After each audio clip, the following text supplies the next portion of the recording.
Good morning for those of you out on the West Coast that are joining us. Good afternoon for everybody else. I've got 1400 hours here in the Eastern Time Zone here in Michigan. As you can see, my name is Greg Simmons. I'm here with my wingman, Mark Wolf. I'm one of the regional trainers. Mark is our lead international trainer. Today's Virtual Thursday 2020-14 will be a year in review for 2020. Give you some system updates. I've got a list of about 43 different individual things we've done through the year this year. As I mentioned, I'm Greg Simmons, regional trainer, Mark Wolf, our leader international trainer. If there's any questions today, please put them in the questions module of your GoToMeeting or GoToWebinar. Mark will be hanging out there, keeping an eye on those for me. Get those things and get those questions answered for you. We will make sure that we answer all your questions. If not, by the time we end this today, we'll make sure we get back to you via email with those answers.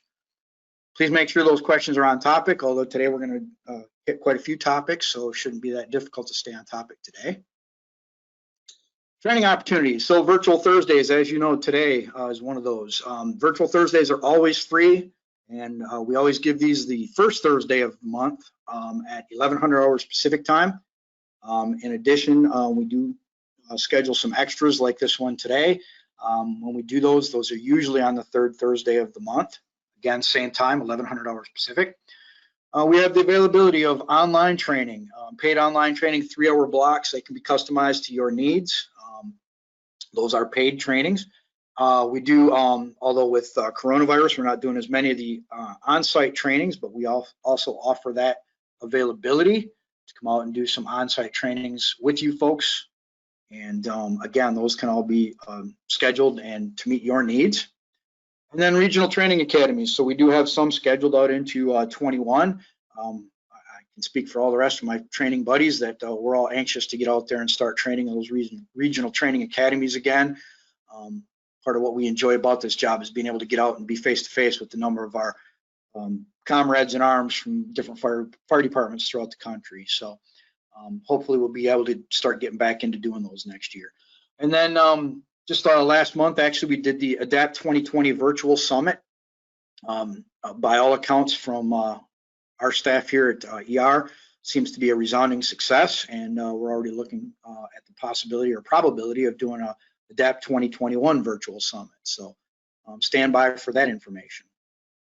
So for those regional training academies that we've already got scheduled out there, we've got one scheduled for April 13th to the 15th, 2021, Jacksonville, Florida. Austin, Texas, May 11th through the 13th. Philadelphia, PA, June 8th through the 10th. Shout out to those people out in the Philadelphia area right now with all the snow that they've gotten over the last 24 hours. And Charlotte, North Carolina, August 3rd through the 5th, 2021. And if you want any more information about any of those events, you can go to https://emergencyreporting-eventbrite.com, get more information and to register for those events. And if you need any more information from the training team, you can go to emergencyreporting.com, Customer Success Training and Learning Center, learn more about each of us individual trainings. You can learn more about the regional training academies. You can also send all of our training team an email at that training@emergencyreporting.com email address, and we'll all get that, and we'll respond to your emails as soon as we can. And that's it for my slideshow. So let's end that, and we'll get right into my training account here. Start talking about what we've done in 2020 at ER. So let me log back out real quick, just because it is one of the things we've done here. So first and foremost, I want to start out by saying that one of the things we did early in the year, we bought Rover. Rover is a additional tool that fire departments can use for dispatching purposes, messaging purposes, resource tracking purposes, things like that. If you want to learn more about Rover, you can go to our emergencyreporting.com website, our marketing site, and select the Fire and EMS Solutions drop-down, and you'll be able to get more information about Rover. Major thing we did this year, which we actually just did recently, was deployed a new authentication process or new login process. This is now effective for all three of our environments, our ultra secure military, DoD, etc. environment, our new Canadian customers, our Maple environment, and our commercial environment here in the United States. So you should recognize, hopefully, this new login screen. So this is the new authentication process. And for those of you that are attached to more than one fire department, you'll appreciate the fact that you get to link more departments or multiple departments together. So you can go ahead and get in here and select which department you need to get into once you've logged in just once.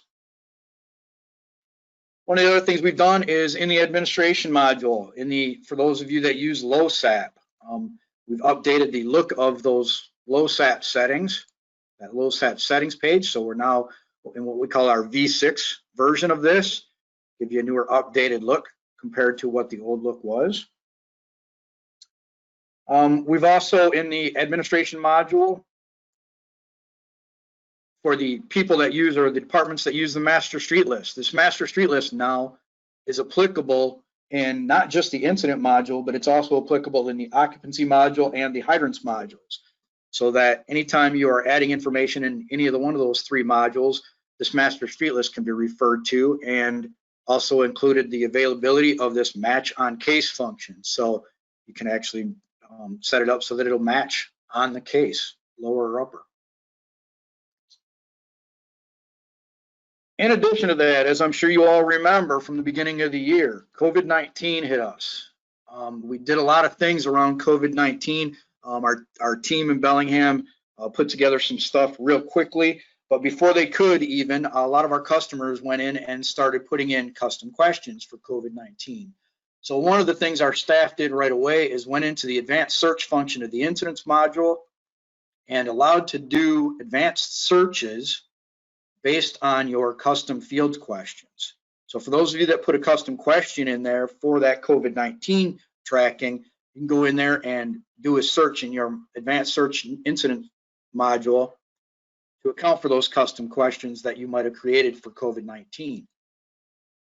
As soon as our team got the ability to go ahead and make the adjustment, one of the other things they did was got that COVID-19 custom question built into the account. So we'll get into the incident. On that special studies question on page 2, they put that COVID-19 question in there for you. And immediately they went ahead and made sure that you could, the default that we send out is that is required, but you can go into your administration module and turn that requirement off. We'll also allow that to be tracked through the multi-picker or the advanced search function, simply by coming down here to the special studies and selecting that study. And in addition to that, there were some reports created that allow you to report out on that COVID-19 special study question. And a few other things we did in the administration module.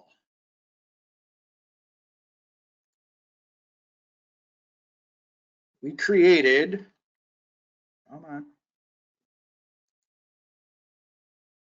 there we go, down here in the security roles and permissions.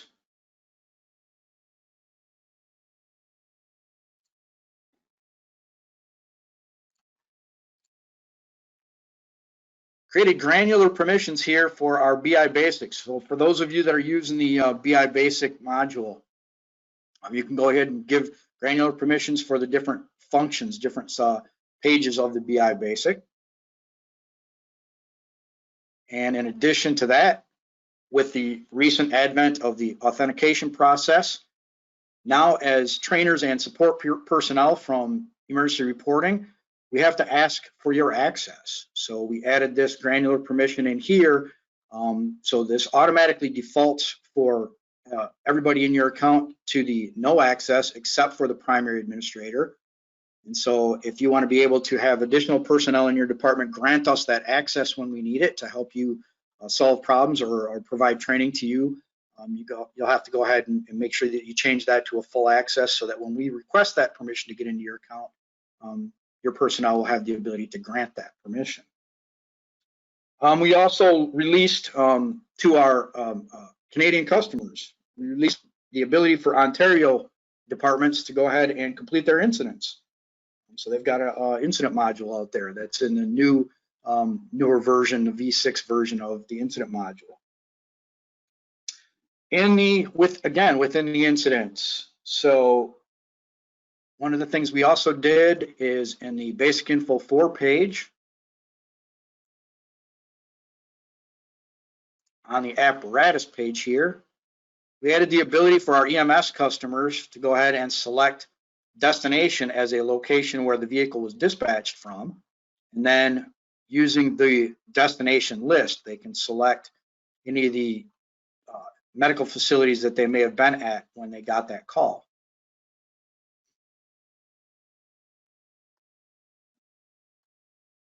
In addition to that, we did some updates to our EMS module, so our PCRs.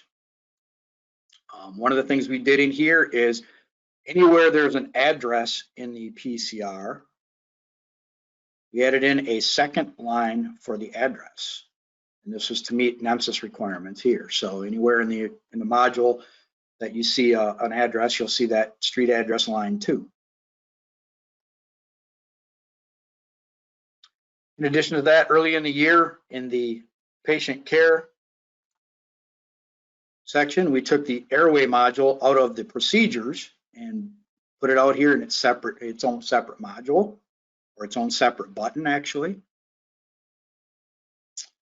And then in addition to that, one of the things we did is under the exam values here, click on the edit button here, and notice we allowed for this pertinent negative to be listed for each one of those exam values. So you just go in and select that, click done.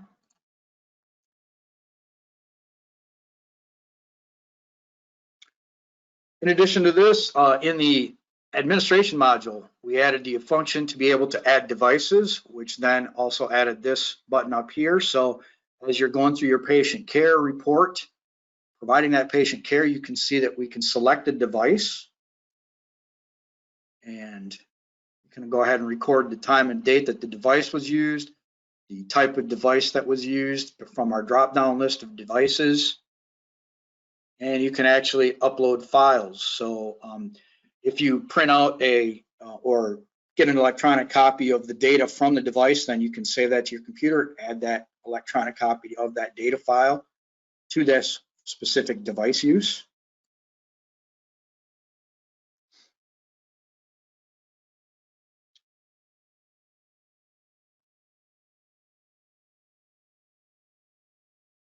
And let's see, the other thing we did for the incident module, over here in the print page. So if we go back to our incident list,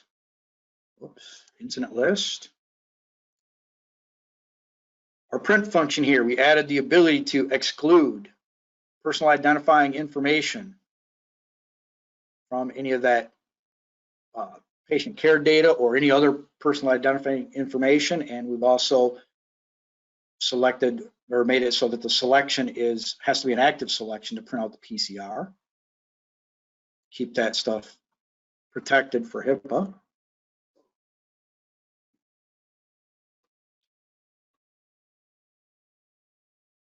That's about all we did in the incidents module. We added the functionality in the hydrants module, not necessarily in the hydrants module, but through the administration portion of the hydrants module.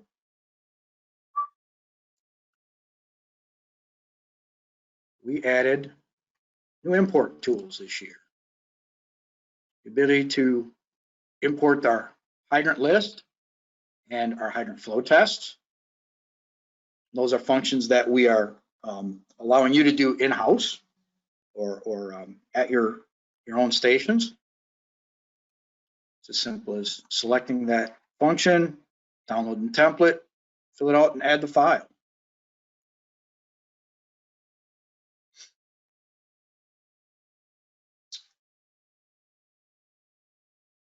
Next thing we did is in the maintenance module. So in the maintenance module, specifically in the ER rig checks here, as we build the rig check,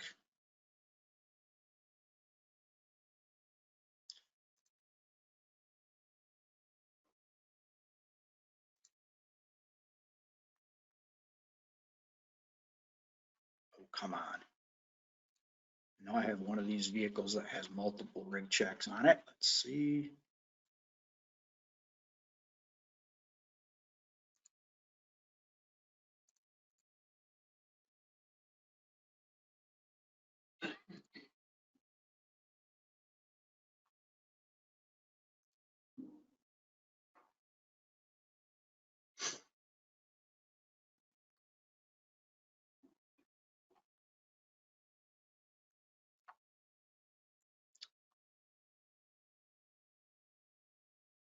There we go.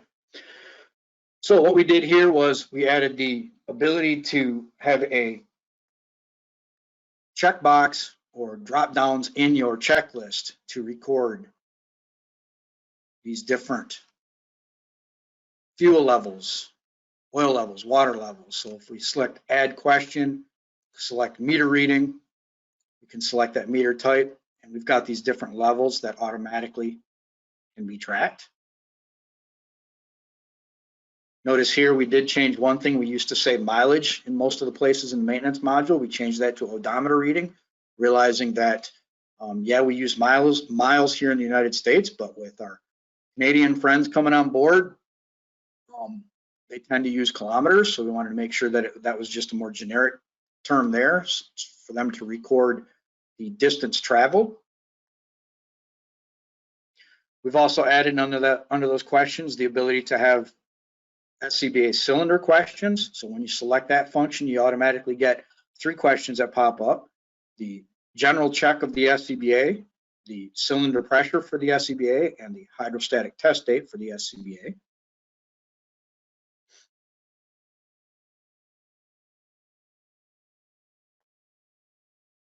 And then we also went ahead and increased the character limits. So notice now, I think this started out at 500 in each one of these description boxes. Notice we've got 2,000 characters that we're letting you put information into those description fields.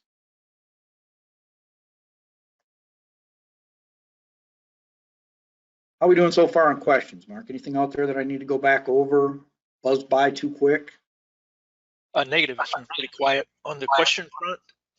The only question we had was from Chief Ayers up there in St. Mary's, Ohio. Welcome, Chief.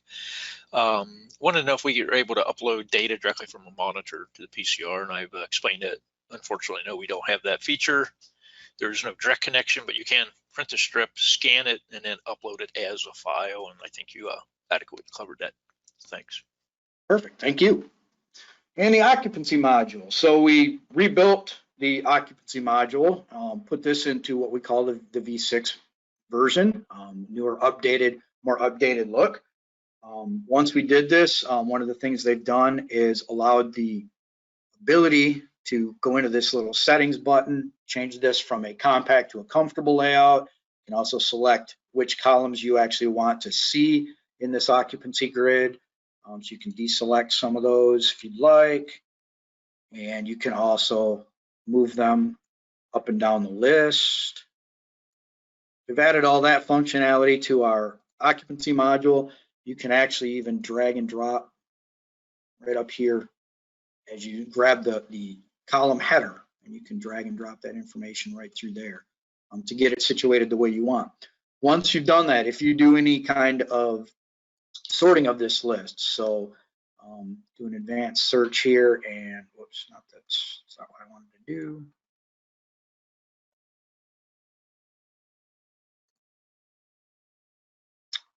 Come on. Do some sorting here, and let's say in the category module, I only want to see my test facilities. I can click on that. Now, one thing we've done is made it so that you can go ahead and run those filters. You can open this occupancy, go ahead and do your inspection or whatever you're going to do in that occupancy. And if you go back to the occupancy module, it makes sure that that filtering is still in place.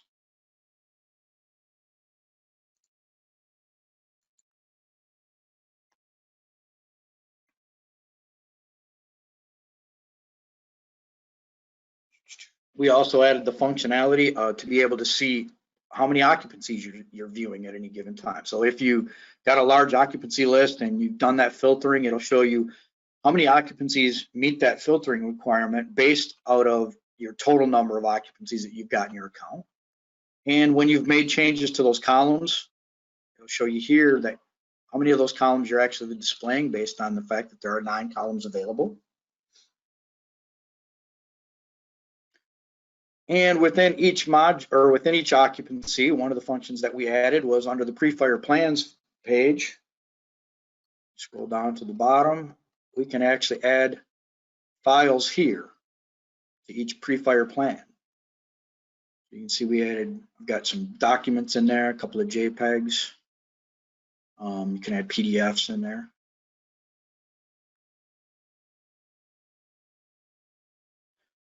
And for our DoD customers in the information page here, one of the things we added for them is the ability to make sure that they can put in here that they aren't part necessarily of a state. They are part of the Department of Defense, so they can make that selection. So anytime they're putting an occupancy in here that might be on an installation, they can identify that that's a Department of Defense facility.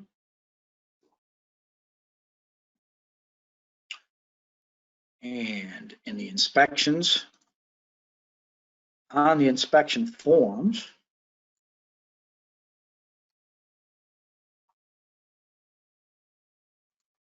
actually, my apologies. On the inspection form, when you're running the inspection, whoops. For the questions page here, you're able to go ahead and expand all. So you can see all of those questions. You can do that while you're doing the inspection or even after you've run the inspection. As you can see here, I already put this one in.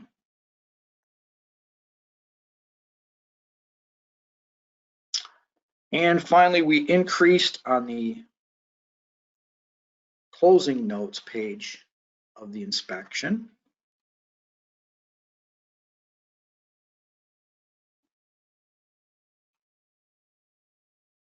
We increased the amount of characters that are allowed in there. Mark, refresh my memory. That one doesn't say, but I think that went to 2,000 also, didn't it? Or did that one go to 5,000?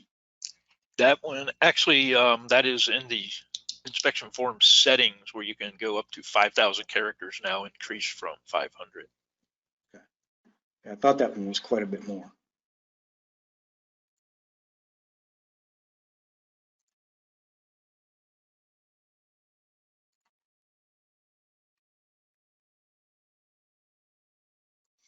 That's this box here.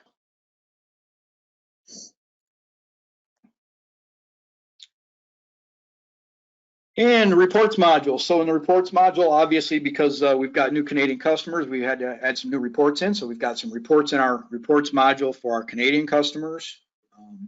We've added some reports in there, obviously, like I mentioned before, for the COVID-19 study.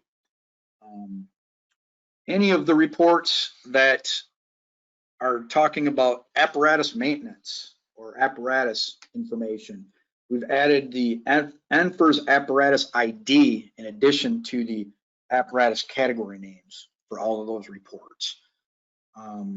Got multiple new reports also for NEMSIS 3, since we're migrating all of our customers up to the NEMSIS 3 functionality. Increase the number of reports there so that those that were on N2 can still now report once they've been migrated to N3. And then one other thing we've done, or we noticed, and that we're in the process of doing, if it hasn't already been completely done, is on each report. Let's just pick one here, see if we can get lucky.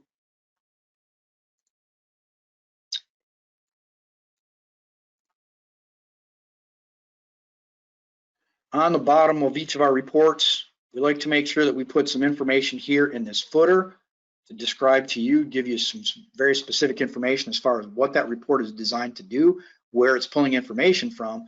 But we also like to make sure that we put our logo here. We had noticed that some of the reports didn't have any information in that footer, and we had also lost our logo there. So we're going through the process of making sure that we get all that information put on there so that you know exactly where this information came from.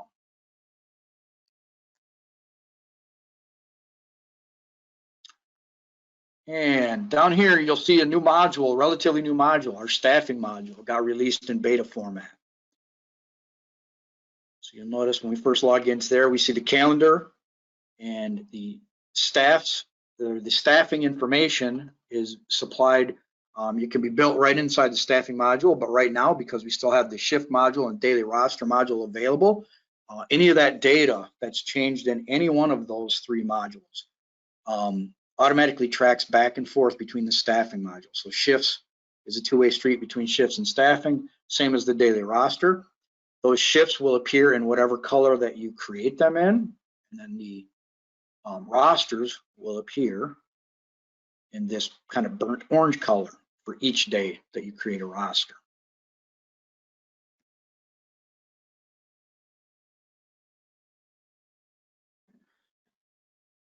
And in the analytics module down here, so for those of you that can get a chance to use the BI Basic, we're really high on this right now.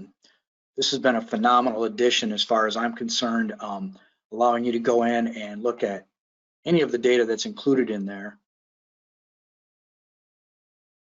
Puts that data in a graphical output. And this is one where you can find a lot of data in here. This is kind of maybe a precursor, I guess I would say, to maybe some ad hoc reporting ability. This allows you to go in and search for very specific information if you'd like to. So that's the BI Basic. In the BI Basic occupancy module, one of the things we made sure of is to be able to toggle between our being able to show and not show our archived occupancies. So you'll notice here, if I select this now, I've got training type occupancies. I got 13 here in this and viewing the screen right now.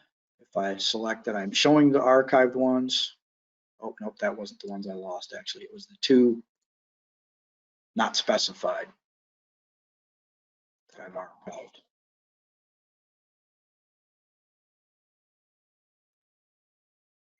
Hey, Greg, can I interrupt you for just a moment?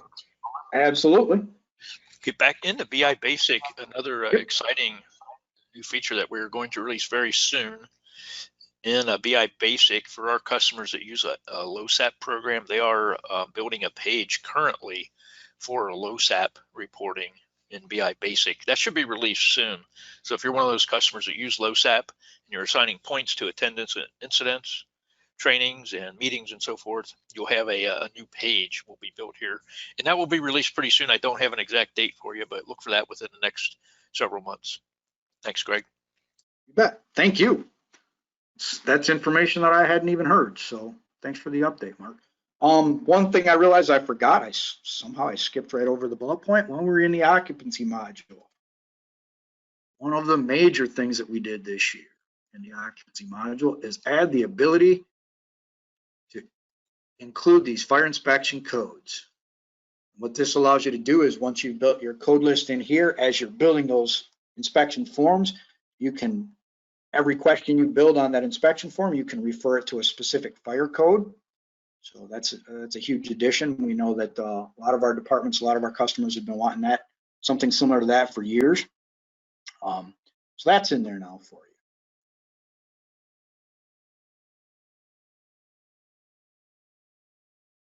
And believe it or not, I think we've been through all 43 of those updates. Can't believe I covered that.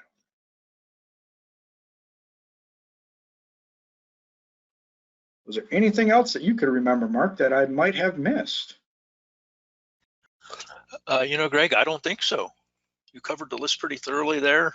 As a nice kind of snapshot of those different updates in that, and we really have only had a couple questions put in. So anybody in attendance out there, if you can, if you have any questions, go ahead and throw them at us, and we'll get you an answer as soon as we can.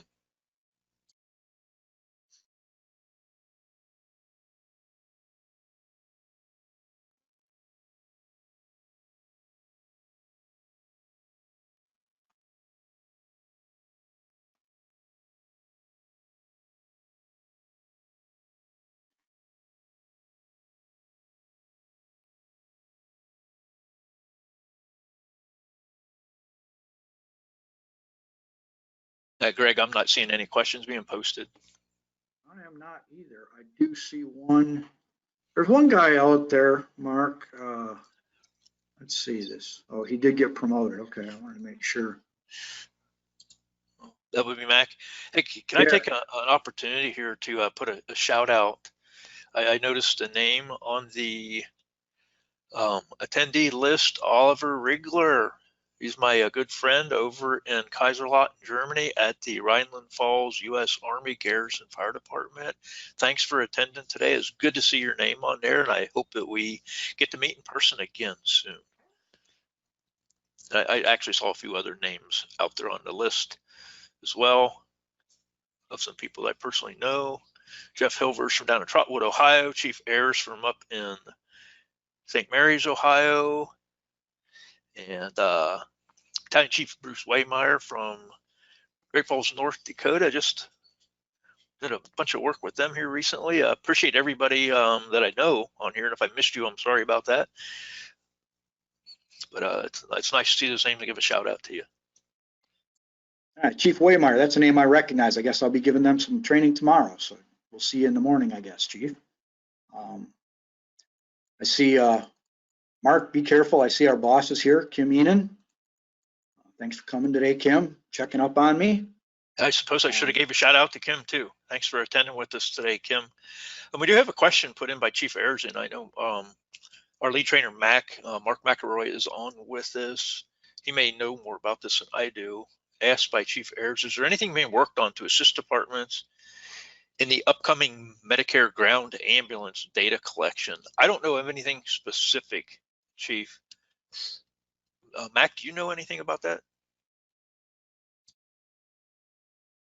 Can you hear me now? Yes, we can. Okay. Well, Thanks good for coming. afternoon, everybody. No problem. Chief, as far as what I've heard is there's some of that stuff that is actually, in the incident module. When you look under your apparatus, you've got some mileage and stuff down there. That was one of the things as far as destination stuff he's talking about. And I think there's looking at some other stuff that's going on within the EPCR. I don't have specifics about it, but I think it's on the radar, is all I've heard so far. So you're talking basic info 4 page there, Mac, as far as the mileage is concerned? Yeah, when you go into mileage and stuff down at the bottom, some of that zones like dispatch areas and stuff, that is some of that. And then also the dispatch location was part of it, I believe. And then the rest of it's probably going to be in the in some of the admin about your EMS settings, and then also in the EPCR itself, is from my understanding when Medicare, has those changes. Is that dealing with billing also, sir? Is that what your department bills?